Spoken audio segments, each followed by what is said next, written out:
Joe, you were mentioning special features that you can do with Zoom, also Adam was saying. So could you please illustrate some of them and explain a little bit more?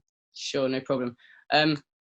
So when we were looking at how we can replicate a classroom the closest, we thought the most important things are what the students can see and what they can do in terms of interaction and what they can do in terms of receiving information and kind of using the resources that we have. So the benefits of Zoom are you can share your screen. Now, obviously Skype also has that feature, but it's an important one to have. So you can share, for example, if you have slides on a whiteboard which you've already prepared, you can use those, or presentation slides with PowerPoint. So it enables teachers to use resources they've already created, which was really key for us, especially when it was a very last minute change. Another really important thing, probably I think the most important feature, is the breakout rooms, because that enables students to do pair and group speaking work, which is really probably the most important thing, I think, for an interactive class. So what that means is, if you look at the bottom of the screen, where it says, well, actually, I guess with the webinar, we can't do it. And if you're hosting, it's only if you're hosting you can do it. You can select participants to put together into a separate chat room. So you can put students in pairs or groups, give them a task, put them into a chat room, then they get on with the task without being able to hear the other groups.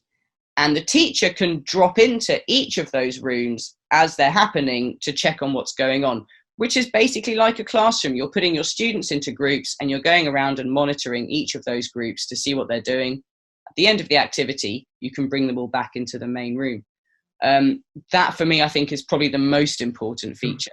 Can I just come in there on breakout rooms, Joe? Yeah. So something to be aware of with breakout rooms is that they're not very fast. So moving between them is not an instantaneous thing. And sometimes it can be 10 or 20 seconds that you actually have to wait in a sort of nothing zone while you're waiting for certain breakout rooms to load. And so this actually goes in with the attitude that teachers and students have to have with these classes, because it's not boom, boom, boom, boom, boom. It's not fast. And there's always a little bit of downtime with these things.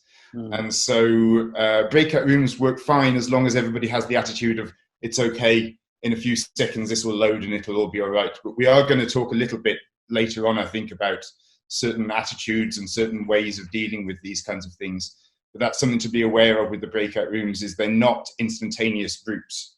I think, yeah, that goes with that, as you said, Adam, one of the main differences between live teaching and online teaching is that the pauses. You have to have a bit more patience, you have to have a lot more waiting. And so I think it's so important to be clear about that with the students up front.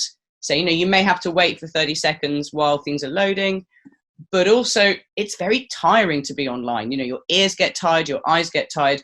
So you need those little breaks for your brain to reset. So as long as the students are aware that it's going to happen and it's actually useful if it happens, it's not a problem.